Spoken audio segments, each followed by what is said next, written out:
Assalamualaikum warahmatullahi wabarakatuh. Hai pemirsa, apa kabar? Semoga sehat selalu ya. Bersama saya Tiara Tisna, kali ini di program Dua Sofa. Tempat kita buat ngobrol bareng, tempat kita buat curhat, bertanya, berbagi pengalaman seputar apapun dengan seorang pribadi yang terpilih, dan semoga bisa menambah wawasan kita atau bisa menjadikan inspirasi buat kita. Oke? Terus semoga juga bisa jadi ajang kita untuk bersilaturahim. Dan tahu kan kalau silaturahim itu memanjangkan usia insya Allah, menambah rezeki insya Allah. Amin, doakan saja. Tiba-tiba ada suara di sebelah saya, ini siapa ya? Pemirsa, di episode kali ini spesial banget karena kita mengusung tema Ramadan and Me.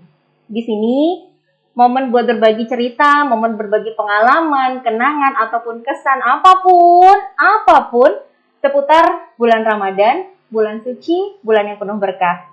Dan sudah hadir bersama saya salah satu pribadi terpilih yang luar biasa sekali. Amin. Saya kenal dengan nama Mbak Ana Marita, atau lebih akrabnya ya, saya panggilnya Mbak Ana aja, gitu ya. Assalamualaikum Mbak Ana. Waalaikumsalam warahmatullahi wabarakatuh. Masya Allah, apa kabar? Alhamdulillah sehat, baik. Pokoknya alhamdulillah terus ya. Wah, saya masih jatuh cinta sama kacamatanya.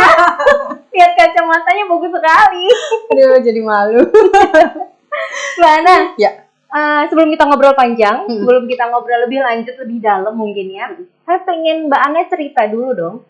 Who are you? Siapakah sih Mbak Ana ini? Saya adalah ibu rumah tangga. Ya benar, saya ibu rumah tangga dengan satu suami saja dan 3 anak yang masih kecil-kecil gitu. Dan usia berapa nih? 7 tahun, 5 tahun, dan 2 tahun yang kebetulan semuanya adalah cewek. Oh, alhamdulillah gitu kan.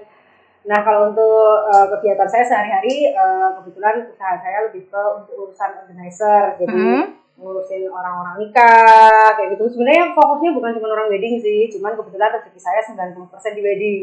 Cuman ada beberapa misalnya kayak produk launching dan lain sebagainya juga alhamdulillah mempercayakan kepada kami. Masih sampai sekarang masih Mbak? Alhamdulillah masih. Itu dimulai dari kapan nih? 2015 saya baru. 2015 sampai sekarang? Iya, sampai sekarang. Mbak Ana, tadi kan ngobrol masalah wedding organizer, kesibukannya. Nah, wedding organizer dihubungkan sama pandemi, biasanya kan dibilang tidak boleh wedding besar-besaran, terus digerebek. Nah, terus gimana dong pendapatan dan lain-lainnya? Jadi gini sih, sebenarnya dari pandemi itu mulai dari Maret 2020 itu saya benar-benar off itu hanya sekitar 3 bulan. Maret, April, Mei, Juni, alhamdulillahnya tuh sudah mulai ada wedding lagi, meskipun tidak sebesar dan semewah sebelum pandemi tentunya kan. Yang biasanya tamu itu 1.000 dan lain sebagainya, itu benar-benar event pertama saya pada saat pandemi itu 80 orang. Seperti itu. Cuman ya bisa yang tetap setelah akad ada prosesi Jawa. Jadi ya si manten itu nggak yang merasa sedih karena kan dari foto komplit, dia tetap bisa ngumpulin keluarga dan lain sebagainya. Tapi tetap semua kita juga mengikuti aturan yang berlaku. Jangan sampai seperti yang Mbak Tisna tadi bilang gitu kan. Kita kendran dalam artian wis oleh wedding sidik-sidik tapi kita nggak sesuai dengan peraturan, jadi terus digrebek dan lain sebagainya. Janganlah. Kalau memang aturan nggak bisa dibawa makan di tempat, ya sudah bawa pulang gitu. Kayak gitu-gitu sih. Cuman intinya alhamdulillah dari Juni 2020 sampai sekarang alhamdulillah wedding itu tetap jalan. Masya Allah, walaupun banyak walaupun sedikit, saya suka nih kata-katanya alhamdulillah tetap jalan gitu. Berarti tetap disyukuri ya Mbak ya. Syukur terus dong. Masya Allah. Mbak Ana, kita kan sekarang lagi Ramadan ya, sebentar lagi Lebaran gitu. Kita berpuasa dulu, baru habis itu Lebaran gitu. Tapi biasanya kalau ngomongin Ramadan itu kan waktu kita kecil nih, pokoknya Ramadan sama dengan berpuasa gitu kan. Sejak usia berapa nih waktu kecil tuh Mbak Ana mulai puasa? Mulai Ramadan puasa ya? Jadi saya mulai puasa itu sekitar kelas 4, kelas 5 SD lah, yang bener-bener basa Jawa poson dino ya. Serius? Iya. Itu sebenarnya sudah kelas 4, kelas 5 itu. Jujur aja gitu kan. Itu dari penuh? Iya. Karena bapak ibu saya memang untuk urusan ibadah itu memang lumayan strict gitu. Jadi dan kakak-kakak saya kan juga begitu ya, sudah puasa-puasa gitu. Jadi Dan pada saat itu kan saya juga belum bisa dolan adoh gitu, arep jajan dhewe ya ora iso gitu kan. Makanya makanya itu saya tetap puasa gitu. Dan maksudnya kalau waktu masih SD kan nggak terlalu banyak kegiatan dan lain sebagainya. Pulang ya udah tidur gitu aja, bangun-bangun udah asar yang apa segala macam kayak gitu. Owek enggak? Gimana itu? Owek itu kayak misalnya, ibu jam berapa sekarang? Enggak sih. Saya karena kelihatan ya, tipe saya bukan tipe seperti itu ya, gitu. Jadi udah gitu aja. Anak keberapa dari berapa bersaudara, Mbak? 4 dari 4. Oh. Saya anak bungsu. Berarti memang sudah ada contoh dari kakak-kakaknya. Iya, gitu betul. Ya? Kangen nggak Lebaran Ramadan sama kakak-kakak? Oh iya, dan dulu itu kan kalau dulu itu kayaknya lebih asik banget daripada sekarang ya. Dulu itu subuhan gitu kan, vibe-nya tuh kayak beda gitu loh. Sekarang kalau misalnya Ramadan saya habis mau subuhan itu kayak kayak sepi aja. Cuman pada saat dulu itu saya tuh berangkat subuhan itu nggak bareng sama orang tua gitu, nggak bareng juga sama kakak saya sebenarnya. Jadi ngampirin kancane yang masjid, mulai melaku yang kayak gitu loh. Sekarang juga kan? Oh enggak. Sekarang tuh kayak saya tuh nggak jarang-jarang melihat pulang dari masjid anak-anak pada jalan-jalan bareng itu enggak terlalu kayak dulu gitu. Kayak gitu-gitu tuh saya kangen banget gitu. Anak-anak waktu momen anak-anak dulu kayak gitu sampai usia saya sampai SMP masih kayak gitu. Oh, SMP masih. Berarti memang menyenangkan ya? Iya, menyenangkan sekali. Memori Ramadannya yang paling nancep apa nih? Ya lebih seperti itu sih, Mbak. Jadi kalau Ramadan itu kan jadi guyup banget gitu loh sama teman-teman. Terus misalnya kayak zaman dulu kan kita dapat buku ya dari sekolahan gitu kan. Jadi waktu pulang dari traweh pun udah pada pulang, kita masih yang ngantri tanda tangan yang kayak gitu-gitu. Lu masih tanda tangan dong, yang kayak gitu-gitu lah, asik banget loh itu asli. Terus udah gitu dapat jaburan pulangnya. Pada saat itu kita belum paham kalau makan itu nggak boleh sama jalan, jadi kan mulai kalau kanca-kancanya karo maem gitu. Asik banget loh. Jadi saya kalau cerita sama anak saya itu kadang-kadang anak saya tuh, mah masa iya sih gitu doang, asik wah aku orang ngerasain doang. Ini generasinya sekarang kan nggak kayak gitu ya gitu. Nggak ada buku yang harus tanda tangan. Iya, so far belum ya, karena anak saya kan baru SD kelas 1 ini gitu. Jadi makanya saya juga belum tahu apakah nantinya dapat atau enggak. Gitu.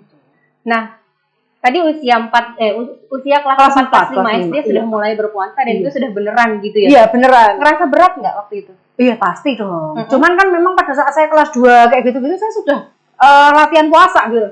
Puasa beduk kayak gitu loh, Mbak. Gitu. Tapi jangan salah sih, saya juga nggak mau kelihatan baiknya doang sih. Saya kelas 4 kelas 5 ini pada saat SD kan ya itu tadi saya bilang ora iso dolan dhewe. Jadi kan pulang ke rumah kan tetap puasa gitu. Cuman begitu kayak SMA nyuwun pangapunten temennya kan udah yang gitu-gitu ya. Jadi SMA itu kalau dihitung puasa saya yo sithik gitu. Jadi berarti bagusan SD daripada SMA. Iya, gitu loh. SMA seperti itu ya. Ya apa namanya ya? Mungkin kalau orang bilang ya nyesel gitu kan. Cuman ya tetap ada memori sama teman-teman yang ngomong aku nih poso, nih jemput jajan gitu kan. Astagfirullahaladzim, semoga diampuni dosa-dosa saya. Aduh, ya Allah gitu. Itu kan pengalaman lucu waktu Ramadan. Iya. Ada nggak kalau pengalaman spiritual, pengalaman yang religius gitu? So far nggak ada sih. Maksudnya selama Ramadan? Flat aja sih, nggak yang terlalu. Gitu. Kalau di luar Ramadan, ada nggak? Boleh cerita nggak pengalaman religius atau pengalaman yang spiritual yang nancep banget, yang bisa berhubungan dengan mungkin perubahan diri nih? Ada nggak? Perubahan diri ya, Mbak. Jadi mungkin gini ya, saya dulu itu enggak hijaban gitu lah ya. Dan saya dulu kan PR Public Relation Manager di salah satu hotel di Solo yang enggak syar'i gitu. Jadi kan bisa dibayangkan tetap ya rock dan lain sebagainya gitu-gitu. Nah pada saat itu setelah saya menikah, kebetulan saya ketemu sama jodoh tuh nggak lama nih, beneran gitu. Nggak lama gitu, jadi hitungan saya sebulan kenal bener, terus dilamar, nikah dan lain sebagainya. Setelah itu, nikah 2 bulan setelah nikah saya langsung hamil gitu. Nah pada saat setelah lahiran itu memang nggak ada yang ini ya, nggak ada yang nyuruh. Suami saya itu bukan tipikal orang yang nyuruh sebenarnya gitu. Cuman saya jadi berpikir, iki kenapa sih gitu loh di masa muda saya yang saya itu ya sok-sok sakarepku dhewe seperti itu. Kok ya pas di deadline saya terus untuk jodoh, setelah itu saya langsung dapat anak misalnya seperti itu. Ya itu terus akhirnya saya memutuskan sendiri untuk berhijab tuh ya awalnya dari situ. Itu yang memang dengan pemikiran saya, Gusti Allah ki apik banget loh ning aku gitu loh. Kok masih ada aja hal-hal yang enggak tak lakuin gitu loh, dan nyuwun pangapunten kalau kepercayaan saya ya. Kalau kepercayaan saya kan kalau muslim kan perempuan memang harus jilbaban ya. Iya. Kok aku teko sebenarnya kok durung jilbaban sih? Ini dasar loh gitu loh. Iya, Kok iya, urung iya. tak lakoni gitu loh. Ya udah itu aja sih mungkin Mbak. Berarti Kalau memang dari insight sendiri saya ya? sendiri. Dari Tidak diri ada yang sendiri, bukan ada yang nyuruh, bukan ada Enggak kejadian apa. Iya itu tadi. Jadi lebih ke karena saya mikir Iya, kok iya. uripku kok ngene banget ya. Gitu loh. Iya. Punya mertua yang ini banget sama saya dan lain sebagainya itu jadi saya itu tadi. Mungkin bisa dibilang kurang bersyukur gitu. Iya, makanya itu. Jadi begitu anak saya lahir, selang berapa hari saya udah langsung sampai suami saya juga serius buat jilbaban. Insya Allah. Ya Oh, udah. Masya Allah. Itu aja sih, Mbak. Dan beliau langsung mendukung gitu ya? Iya, alhamdulillah. Sudah pernah berhaji Mbak? Umroh. Umroh? Iya, baru Ada, umroh. Oke, ada cerita apa nih di umroh? Nah, itu juga. Jadi kalau anak saya itu 3 nih, cewek semua ya. Mm-mm. Yang anak saya yang pertama dulu, Punten, tahun berapa waktu itu umroh? 2019 baru belum lama. Oke. Iya, sebelum pandemi ya. Anak saya yang pertama dulu karena hamil anak pertama saya lebih ke terserah cewek atau cowok yang penting sehat gitu kan. Nah pada saat anak pertama cewek, anak kedua saya kepengennya cowok dong. Ini kepengen banget nih, asli kepengen banget. Udah gitu entah kenapa saya juga nggak ngerti seriusan dokternya itu sempat salah prediksi juga. Jadi saya yang udah seneng banget katanya cowok gitu kan, ternyata dia cewek. Nah dari situ itu saya kepengen lagi kalau memang dari dulu kepengennya anak 3 gitu kan. Cuman yang ketiga ini saya udah nggak kepengen anak cowok. Udahlah terserah. Saya modelnya mau ngira keuntungan. Nomor loro kepengen lanang kayak ini cewek gitu kan. Pernah Udah. di Chelsea ya? Sudah. Ada. Nah, yang ketiga ini jaraknya agak jauh nih Oke. ketimbang mbaknya gitu kan. Dan suami saya kepengen banget anak cowok. Kami program. Sebenarnya kami program loh. Jadi sampai yang si dokter itu ini ya pakai ini ya diminum ya nanti tanggal sekian ya gitu ada. Harus begini Iya, gitu. itu sudah saya lakukan sebenarnya. Nah, pada saat umroh itu gitu kan kita udah janjian yuk nyuwun yuk nek iso diparingi anak cowok dan lain sebagainya ya. Tapi sebenarnya lahir batin saya itu enggak yang pengen banget, enggak. Apapun yang penting pokoknya sehat udahlah saya gitu. Nah, pas di sana itu saya ada tulisan Medina gitu loh. Gede banget gitu dan bagus. Saya ngomong itu kayak enggak kepikir gitu loh, langsung protes aja sama suami. Oh, kok nek diparing hamil meneh nek anake wedok jenenge Medina lucu ya. Suami saya tuh agak sewa gitu loh. Lah, mau kepengen anak lanang kok. Iya. Pulang dari situ, jadi saya Februari gitu kan. April awal saya hamil, ternyata bener anaknya cewek lagi. Iya, saya namain Medina. Iya. Ada ceritanya Iya, ya. makanya itu. Ya, alhamdulillah. Pokoknya itu kalau saya tuh yang penting sehat gitu aja. Iya. Jadi akhirnya tiga-tiganya Cewek semuanya. Oke. Memori Ramadan memang berkesan banget ya buat Mbak Banget, Ana ya. iya. Oke. Banget. Kalau gitu Terus kalau menjelang Lebaran kan nanti kita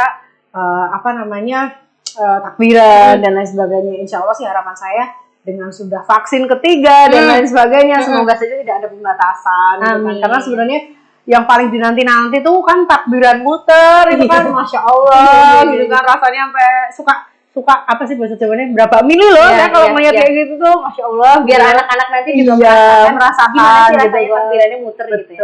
Itu hubungannya berarti sama aktivitas Ramadan ya Mbak ya? Aktivitas Ramadan. Kalau sama aktivitas sehari-hari, daily activity, secara wedding organizer as a mom gitu ya, pasti ada dong yang berubah selama Ramadan.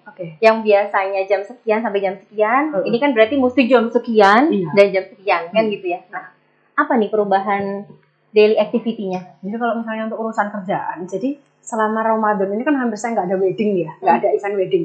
Lebih ke meet up klien, lebih ke rapat pertemuan misalnya. Nah ini yang biasanya saya dulu nggak ngebatasin, dalam artian kalau rapat pertemuan, rapat keluarga kan lebih ke biasanya habis maghrib nih.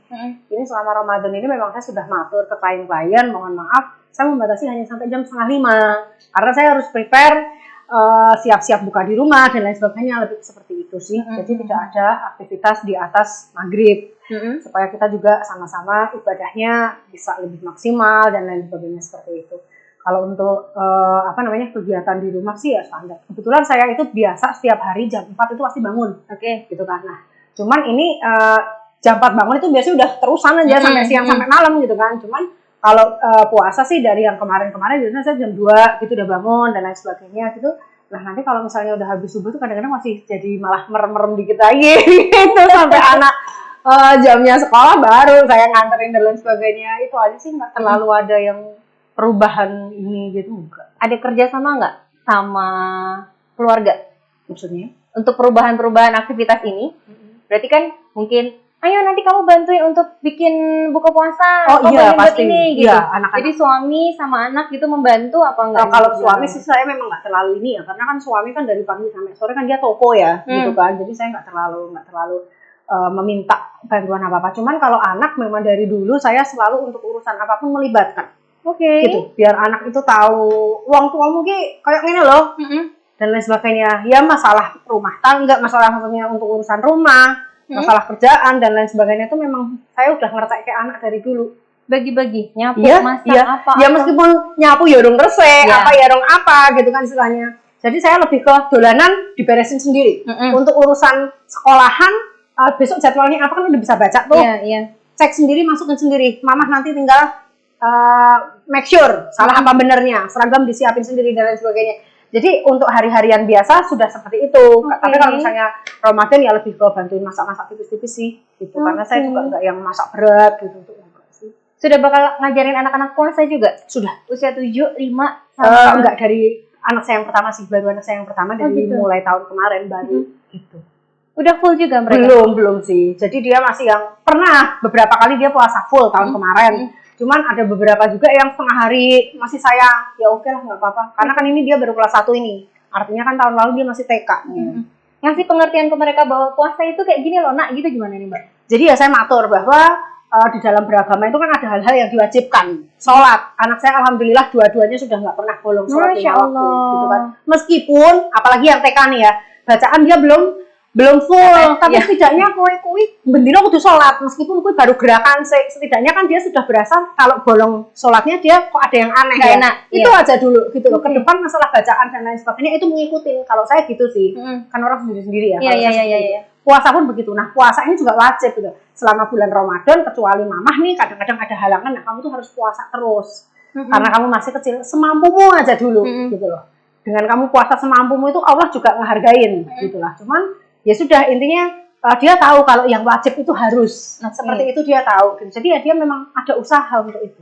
Oh berarti emang sudah ditanamkan ya Mbak ya? Iya. Ini puasa ini kayak gini loh nak, puasa itu harus begini loh nak, gitu mereka sudah tahu, sudah ditanamkan juga sama Mbak Ana. Oke, Masya Allah ya. Kalau nggak dari kecil malah saya takutnya nanti tambah gede susah ngasih tahu ini. Iya, gitu kan. Iya, biasanya gitu ya. Kebetulan anak saya sekolahnya di sekolahan Islam dua-duanya. Jadi ya didukung lah dengan di sekolahan yang biasanya bawa bekal ya, terus gurunya bilang yang anak saya nomor 2 yang TK mulai hari ini karena hari Senin karena puasa dan lain sebagainya, jadi nggak usah bawa bekal, nggak usah bawa minum. Nah artinya kan selama jam di sekolah kan dia udah nggak minum nggak makan kan, belajar kan di situ. Bisa diiniin sekalian puasa gitu, nanti bukanya beduk. Ya, yang nomor 2 sudah buka beduk gitu. Ya, ini sudah mulai puasa. Oh gitu. Ya. Oh Masya Allah. Gitu. Meskipun kalau yang nomor 2 ini memang agak beda ya, jadi merengut-merengut gitu. Kalau yang pertama enggak sih dulu. Enggak gitu. Perubahan aktivitas Ramadannya tapi nggak mempengaruhi kehidupan sehari-hari gitu ya Mbak ya? Enggak. Alhamdulillahirrahmanirrahim. Mbak Ana, ngomongin tentang Ramadan tahun ini. Ada nggak sesuatu yang pengen dicapai? Ada goalnya nggak untuk Ramadan tahun ini? Jadi kalau saya sih mungkin lebih ke tiap hari paling tidak ngaji lah ya. Karena kalau tahun kemarin saya itu ada beberapa kegiatan yang akhirnya sok-sok sedino tuh nggak sempat pegang Quran sama sekali gitu loh. Cuman saya memang nggak matok harus 30 ini juz dan lain sebagainya gitu nggak sih. Cuman pokoknya paling nggak setiap hari saya harus ngaji, itu aja. Ngajinya bareng-bareng sama keluarga? Kayaknya enggak deh, karena kan suami dari pagi sampai sore di toko dan lain sebagainya seperti itu. Malam habis itu taraweh, habis taraweh biasanya kita udah pada ngantuk dan lain sebagainya seperti itu. Iya, jadi kalau saya ngaji memang dari dulu lebih ke ngisi siang yang kosong. Gitu. Jadi kan siang kan saya nggak terlalu banyak kegiatan kan. Nah itu biasanya saya pakai buat ngaji setelah duhur sampai asar. Lebih ke seperti itu, anak-anak tidur dan lain sebagainya seperti itu. Itu untuk goal untuk Mbak Ana sendiri? Iya. Kalau goal untuk bareng-bareng sama keluarga ada? Ya lebih ke ini aja sih. Jadi dari masing-masing itu lebih baik daripada tahun kemarin. Kalau misalnya anak saya kemarin masih ada bolong-bolong nih, anak yang pertama, saya tidak memaksa, tapi lebih ke menemani dan lain sebagainya, menyemangati untuk supaya dia bisa 1 bulan puasa full sehari. Terus yang anak kedua mungkin tetap lebih ini lagi puasanya. Lebih ke itu aja sih. Itu ini bareng sama keluarga. Iya betul. Kerja sama bareng sama keluarga juga lagi ya Mbak ya. Oke. Terus Ramadan tahun ini, kalau